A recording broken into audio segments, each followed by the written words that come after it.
देखिए green TV YouTube पर भी, बस सब्सक्राइब करें और बेल आइकन दबाएं।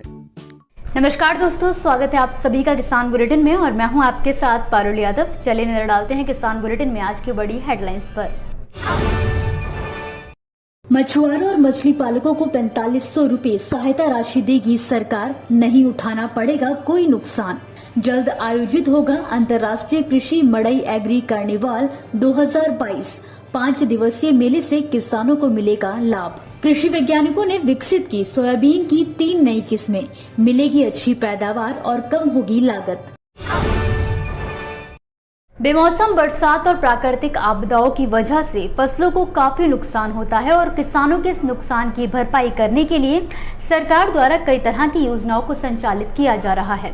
लेकिन सोचने वाली बात यह है कि बारिश और बाढ़ से सिर्फ फसल ही नहीं बल्कि मछली पालन करने वाले किसानों को भी आर्थिक नुकसान होता है। और इसी कड़ी में बिहार सरकार द्वारा मछली पालकों और मछुआरों को आर्थिक रूप से मदद करने के लिए सरकार ने बड़ा कदम उठाया है। बिहार सरकार ने आर्थिक संकट से निकलने के लिए मछुआरों और मछली पालकों को प्रतिबंधित महीनों में 4500 रुपए का सहायता अनुदान देने का फैसला किया है। खास बात यह है कि इस योजना के तहत केंद्र सरकार भी राज्य सरकार के साथ मिलकर अंशदान करेगी। इतना ही नहीं, जून जुलाई में ज्यादा गर्मी और बरसात में तेज बारिश के कारण कई बार मछलियों की मौत होने की भी आशंका बनी रहती है, जिसे ध्यान में रखते हुए भी बिहार सरकार ने राहत सह बचत योजना शुरू की है। इस योजना के तहत प्रतिबंधित महीनों में राहत पहुंचाने के उद्देश्य से मछुआरों को सालाना 1500 रुपए का अंशदान किश्तों में दिया जाएगा। केंद्र और राज्य सरकार मिलकर 1500 रुपए की आर्थिक सहायता किसानों को प्रदान करेंगी। जानकारी के लिए आपको बता दें कि योजना का लाभ लेने के लिए मछुआरों के पास जिला मत्स्य पदाधिकारी या सह मुख्य कार्यपालक अधिकारी द्वारा अप्रूव्ड निःशुल्क मत्स्य शिकार माही प्रमाण पत्र होना अनिवार्य है। किसानों को समय समय पर कृषि के क्षेत्र में उन्नति करने के लिए तरह तरह की तकनीकों से अवगत कराया जाता है, जिसके लिए कभी कृषि विश्वविद्यालयों द्वारा तो कभी सरकारों द्वारा कृषि मेलों का आयोजन किया जाता है। इसी कड़ी में इंदिरा गांधी कृषि विश्वविद्यालय रायपुर द्वारा छत्तीसगढ़ बायोटेक्नोलॉजी प्रमोशन सोसाइटी, अंतर्राष्ट्रीय चावल अनुसंधान संस्थान Philippines, NABARD, consultative group of international agricultural research, APEDA, NABL समेत अन्य संस्थाओं के सहयोग से 14 से लेकर 18 अक्टूबर तक कृषक नगर रायपुर में अंतर्राष्ट्रीय कृषि मड़ई एग्री कार्निवाल 2022 का आयोजन किया जा रहा है, जिसमें अंतर्राष्ट्रीय एवं राष्ट्रीय स्तर के संस्थानों के निदेशक, कृषि वैज्ञानिक, विभिन्न कृषि उत्पाद निर्माता कंपनियों के वरिष्ठ अधिकारी, स्टार्टअप्स उद्यमी समेत बड़ी संख्या में प्रगतिशील किसान शामिल होंगे।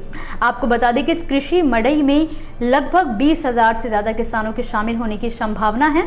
5 दिवसीय कृषि मड़ई के दौरान विविध कार्यक्रम आयोजित किए जाएंगे, जिनमें कृषि उपज निर्यात बढ़ाने के लिए क्रेता विक्रेता सम्मेलन, नवाचार, स्टार्टअप्स और उद्यमिता पर कार्यशाला, लघु वनोपज के प्रसंस्करण और निर्यात पर संगोष्ठी, जैव विविधता संरक्षण और कृषक प्रजातियों के पंजीयन के लिए प्रशिक्षण कार्यशाला, परीक्षण प्रयोगशालाओं की मान्यताओं के लिए NABL द्वारा प्रशिक्षण, फसल प्रजनन, आधुनिकीकरण और डिजिटलीकरण आदि प्रमुख हैं। इतना ही नहीं, कृषि मड़ई में फसलों की नई किस्मों, जैव उर्वरक और जैव कीटनाशक, पशुपालन, मछली पालन और चारा उत्पादन आदि से जुड़े कई विषयों पर भी चर्चा की जाएगी। साथ ही एग्री स्टार्टअप कर रहे या करने के इच्छुक किसानों व युवाओं का भी मार्गदर्शन किया जाएगा। कृषि के क्षेत्र के विकास और किसानों की तरक्की के लिए कृषि वैज्ञानिकों द्वारा लगातार फसलों की नई नई किस्मों को विकसित किया जाता है, ताकि किसान न केवल अच्छी किस्मों की खेती करके लाभ कमा सकें बल्कि ग्राहकों को भी संतुष्ट कर सकें। इसी कड़ी में ICAR सोयाबीन अनुसंधान केंद्र इंदौर द्वारा सोयाबीन की 3 नई किस्मों को विकसित किया गया है, जिनसे न केवल किसानों को अच्छा उत्पादन मिलेगा बल्कि इनमें कीट रोग प्रतिरोधी क्षमता भी है। सोयाबीन अनुसंधान केंद्र इंदौर द्वारा हाल ही में विकसित NRC 157, NRC 131 और NRC 136 को सरकार ने मंजूरी दे दी है। इन तीनों किस्मों से जहां पैदावार में वृद्धि होगी तो वहीं कीट रोगों की प्रतिरोधी होने के चलते फसल की लागत में भी कमी आएगी। खासियत की अगर बात करें तो सोयाबीन के NRC 157 किस्म मध्य अवधि में पकने वाली फसल है, जो मात्र 94 दिनों में पक जाती है। इस किस्म का औसत उत्पादन 16.5 क्विंटल प्रति हेक्टेयर है। इस किस्म की बुआई देरी से की जा सकती है, जबकि NRC 131 किस्म 93 दिनों में पककर तैयार हो जाती है। इसका औसतन उत्पादन 15 क्विंटल प्रति हेक्टेयर है। वहीं दूसरी ओर सोयाबीन की NRC 136 किस्म को देश के पूर्वी क्षेत्रों के लिए विकसित किया गया है। सोयाबीन की एक किस्म 105 दिनों में पककर तैयार हो जाती है। इस किस्म से औसतन 17 क्विंटल प्रति हेक्टेयर की दर से पैदावार प्राप्त की जा सकती है। सोयाबीन की किस्म सूखे के प्रति सहनशील है, जिससे किसानों को सूखे से नुकसान होने की संभावना कम रहती है। दोस्तों, ये थी वो खबरें जिन्हें हमने आप तक विस्तार से पहुंचाया, लेकिन अब हम बात करेंगे कुछ ऐसी खबरों की जिनके बारे में भी आपके पास जानकारी होना जरूरी है। तो चलिए फटाफट से एक नजर डालते हैं खेती किसानी और कृषि क्षेत्र से जुड़ी आज की छोटी बड़ी अपडेट्स पर। मध्य प्रदेश के मुख्यमंत्री शिवराज सिंह चौहान ने कहा है कि प्रदेश में पर्याप्त उपलब्धता के बावजूद कुछ स्थानों पर खाद प्राप्त न होने के संबंध में शिकायतें मिली हैं। इन किसानों की शिकायतों का तत्काल समाधान किया जाए। मध्य प्रदेश को आवश्यकता के अनुसार खाद उपलब्ध करवाने में केंद्र सरकार का भी पूरा सहयोग मिल रहा है। उन्होंने कहा है कि प्रदेश में अप्रैल से लेकर 11 अक्टूबर तक 19.09 lakh metric ton urea, 9.80 lakh metric ton DAP, 3.42 lakh metric ton NPK और 8.58 lakh metric ton single super phosphate उपलब्ध है।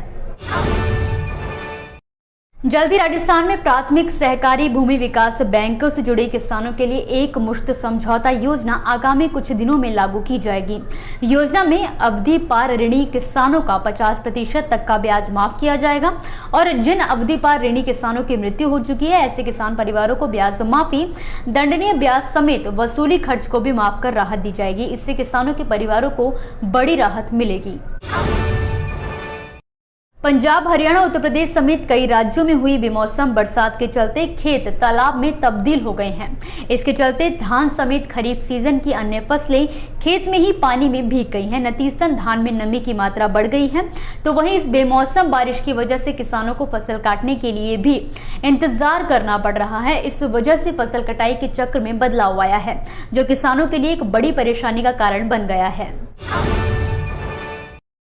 केंद्रीय कृषि एवं किसान कल्याण मंत्री नरेंद्र सिंह तोमर ने हाल ही में जानकारी देते हुए बताया कि तिलहन में आयात निर्भरता कम करने के लिए 11,000 करोड़ रुपए के खर्च से ऑयल पाम मिशन शुरू किया गया है। गांव-गांव इंफ्रास्ट्रक्चर पहुंचाने के लिए 1 लाख करोड़ रुपए के एग्री इंफ्रा फंड का प्रावधान किया गया है। इसके अलावा उन्होंने कहा कि देश में छोटे किसानों की संख्या ज्यादा है, जिनके पास छोटा रकबा है और वो निवेश के लिए राशि नहीं है। ऐसे किसानों के लिए केंद्र सरकार 10,000 नए FPO बना रही है, जिनके लिए 6,865 करोड़ रुपए का प्रावधान किया गया है। जम्मू कश्मीर में कृषि और बागवानी क्षेत्र को सोलराइज करने के लिए सरकार ने कमर कस ली है। सरकार ने PM कुसुम योजना के 3 घटकों को लागू करने के लिए सोमवार को 3 समितियों का गठन किया है। उनमें से एक शीर्ष समिति में 5 और सदस्य शामिल होंगे और इसका नेतृत्व मुख्य सचिव करेंगे। एक सरकारी निर्देश के अनुसार समिति की सालाना 2 बार बैठक होगी और योजना के सभी घटकों के कार्यान्वयन की जांच करी जाएगी और योजना की कुशल कार्यान्वयन का समन्वय भी होगा। इसी के साथ आज के किसान बुलेटिन की बड़ी खबरों में फिलहाल के लिए बस इतना ही। आप मुझे दीजिए इजाजत और देखते रहिए ग्रीन टीवी। नमस्कार। देखिए ग्रीन टीवी YouTube पर भी, बस सब्सक्राइब करें और बेल आइकन दबाएं।